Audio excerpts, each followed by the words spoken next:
A former Crawford County deputy has been granted another extension to appeal his sentencing after he pleaded guilty to depriving a suspect of their civil rights. A federal court judge issued what he says will be the final extension for Levi White and his attorneys to submit the appeal. They now have until March 6 to submit their case. White received a 63-month sentence for the crime.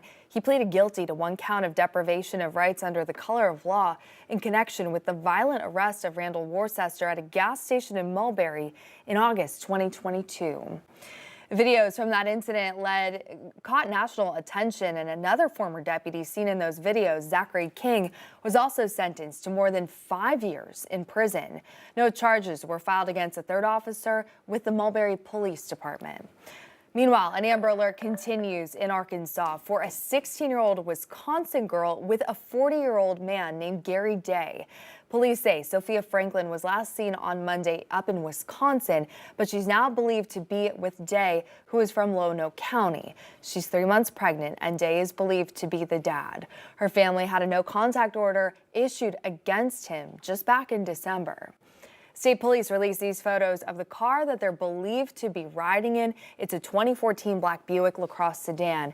It could have Pennsylvania or Arkansas license plates. If you have any information or if you see them, call 911.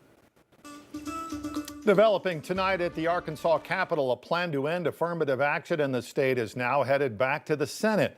House passed a version of Senate Bill 3 today that includes an additional amendment the Senate will now have to sign off on before it can reach the governor's desk.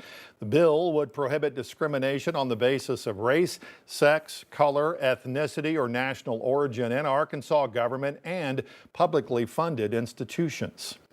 Today, Arkansas Governor Sarah Huckabee Sanders announcing a plan to invest more than $45 million to maternal health improvement every year. 5 News reporter Kayla Davis read up on this new law. And Kayla, how long is this funding? How is it going to be allocated? Darren, this proposed legislation comes after the governor signed an executive order last year to create a strategic committee on maternal health. The committee has since recommended several changes that mostly involve reform to the available Medicaid for pregnant mothers, all implemented into this new act. The bill will create presumptive Medicaid eligibility for mothers, meaning pregnant people can receive prenatal care while they're completing their Medicaid application. It also provides 70% increased reimbursements for traditional deliveries and C-sections, and reimbursement options for doulas and community health workers that can provide comprehensive support during and after a pregnancy. The proposed legislation ensures Medicaid coverage for up to 14 prenatal and postnatal care visits and telehealth appointments and equipment for mothers in more rural areas. We also have implemented community health workers in our community health units, in several of them, especially the pilot counties. And this is to help them with resources, to help them get started with the presumptive eligibility, to help them. They need things not just their health care, but they need to make sure they have transportation.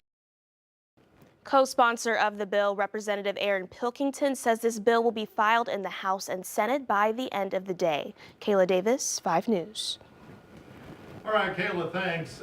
Bill aimed at taking phones out of Arkansas public schools clears another hurdle, but not without some pushback. Carter Thweed explains the concerns emerging as lawmakers in the House Education Committee dig into the fine print. There's going to be conveniences lost because of this, but I promise you it's worth it. That was the case Senator Tyler Dees made in front of the House Education Committee this morning as they asked him and Representative John Eubanks about their bill. We've seen increase in anxiety and depression and suicidal rates, and we can stem it all back to overscreen usage, to exposure to social media. The bill would require public schools to have a policy prohibiting students from using a personal electronic device while on school property during school hours. Lawmakers' main questions were if they could make certain exceptions, like taking pictures at school-wide events or educational uses. A lot of kids want to remember their memories of that pepper rally, of that homecoming, of that field trip. If the school doesn't have that digital camera to borrow, you can't bring your own onto campus, it's going to make it harder to get those projects done. But Dees and Eubanks stood firm, saying they didn't want to make changes to the bill. There's going to be some inconveniences as we think about this differently. And I don't think the answer is to make more exceptions, to make more devices in the student's hands. I think the answer is that we think about how we do things differently. And in the end, most of the committee agreed, saying they either liked the bill or liked it enough to send it to the House now and revisit it in 2 years to see if changes are needed. All in favor say aye. Aye. All opposed? No. Congratulations. Carter Thweet, 5 News. Now, the bill does include exceptions for emergencies, extracurricular activities, and students with health problems. It now goes back to the Arkansas House for a vote. A triple murder trial getting underway today in Madison County. Hunter Chenoweth is accused of killing his mom, sister, and stepdad in 2021. After 4 years of delays, a jury is now seated, attorneys giving their opening statements. 5 News reporter Jacob Luthi is in Huntsville for opening day and has what happened today. After opening statements, the prosecution today began their case as to why Hunter Chenoweth should be convicted of 3 counts of capital murder, calling almost a dozen witnesses on this first day of trial to try to paint a roadmap of the day of the alleged murders. In their opening statements, the prosecution stated that Chenoweth's mom, Tammy, was shot at least 9 times, his sister Cheyenne stabbed 4 times and shot, and his stepfather, Stan, shot at least 6 times in a home in the Wesley community of Madison County. In court today, testimonies from family members stated that Hunter and his girlfriend at the time were visiting the Wesley home in February 2021. Hunter's sister, Julia Cochran, testified that Tammy had called her on the day of the alleged murders, telling her that there had been discontent in the house with Hunter and his girlfriend. After not being picked up from school on February 23, 2021, Hunter's brother, Jacob Chenoweth, testified that he had called his stepfather's phone. Hunter picked up and said that the family members in question were dead.